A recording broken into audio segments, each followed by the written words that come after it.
तो चलिए हम लोग बाल राम कथा को कंटिन्यू करते हैं। पिछला अध्याय में हमने पढ़ा अवधपुरी में राम, जिसमें हम लोग ये पढ़े हैं कि विश्वामित्र किस तरह से राजा दशरथ जी से विनती करके भगवान श्री राम और लक्ष्मण जी को अपने साथ यज्ञ संपन्न कराने के लिए लेके गए।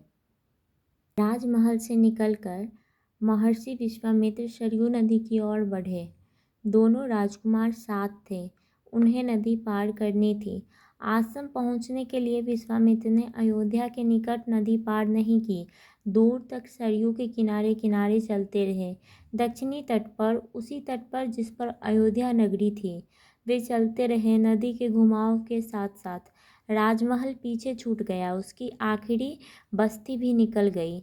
चलते चलते एक तीखा मोड़ आया तो सब कुछ दृष्टि से ओझल हो गया। राम और लक्ष्मण ने एक बार भी पीछे मुड़कर नहीं देखा। उनकी नज़र सामने थी, महर्षि विश्वामित्र के सधे कदमों की ओर। सूरज की चमक धीमी पड़ने लगी। शाम होने को आई। राजकुमारों के चेहरे पर थकान का कोई चिन्ह नहीं था। उत्साह था। वे दिन भर पैदल चले थे और चलने को तैयार थे। महर्षि अचानक रुके। उन्होंने आसमान पर दृष्टि डाली। चिड़ियों के झुंड अपने बसेरे की ओर लौट रहे थे। आसमान मटमैला लाल हो गया था। चरवाहे लौट रहे थे। गाय के पैर उठती धूल में आधे छिपे हुए थे। हम आज रात नदी तट पर ही विश्राम करेंगे, महर्षि ने पीछे मुड़ते हुए कहा। दोनों राजकुमारों के चेहरे के भाव देखते हुए विश्वामित्र हल्का सा मुस्कुराए।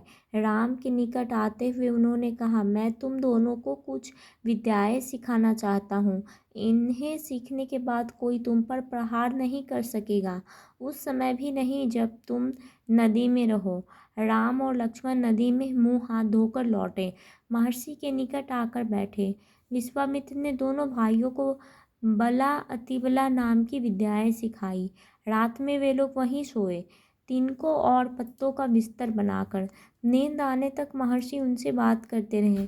सुबह हुई, यात्रा फिर शुरू हुई। मार्ग वही था, सरयू नदी के किनारे किनारे।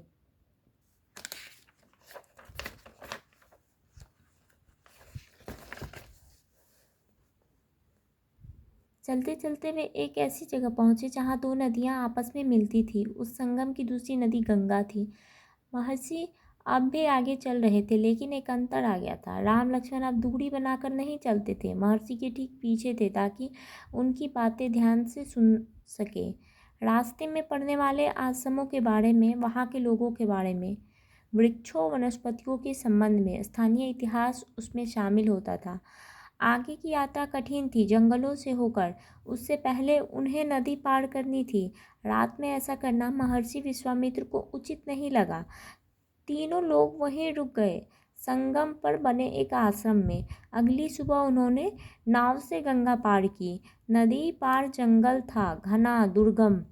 सूरज की किरणें धरती तक नहीं पहुंचती थी, इतना घना व डरावना भी था। हर ओर से झिंगुरों की आवाज़, जानवरों की दहाड़, कर्कश ध्वनियाँ। राम और लक्ष्मण को आश्वस्त करते हुए महर्षि ने कहा, ये जानवर और वनस्पतियाँ जंगल की शोभा है, इनसे कोई डर नहीं है। असली खतरा राक्षसी ताड़का से है। वह यहीं रहती है। तुम्हें वह खतरा हमेशा के लिए मिटा देना है। ताड़का के डर से कोई उस वन में नहीं आता था। जो भी आता, ताड़का उसे मार डालती।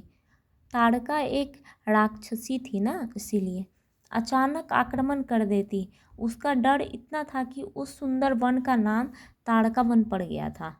राम ने महर्षि की आज्ञा मान ली, धनुष पर प्रत्यंचा चढ़ाई और उसे एक बार खींचकर छोड़ा। इतना ताड़का को क्रोधित करने के लिए बहुत था। टंकार सुनते ही क्रोध से बिलबिलाई ताड़का गरजती हुई राम की ओर दौड़ी। दो बालकों को देखकर उसका क्रोध और भड़क उठा। जंगल में जैसे तूफान आ गया।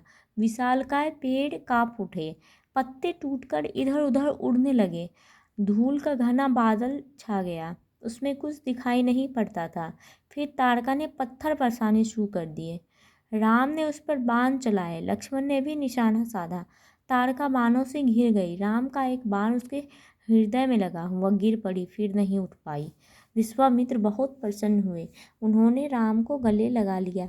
उन्होंने दोनों राजकुमारों को 100 तरह के नए अस्त्र दिए, उनका प्रयोग करने की विधि बताई, उनका महत्व समझाया। हम लोग आज बाल राम कथा को यहीं पे समाप्त करते हैं और अगले दिन फिर से कंटिन्यू करेंगे। ठीक है।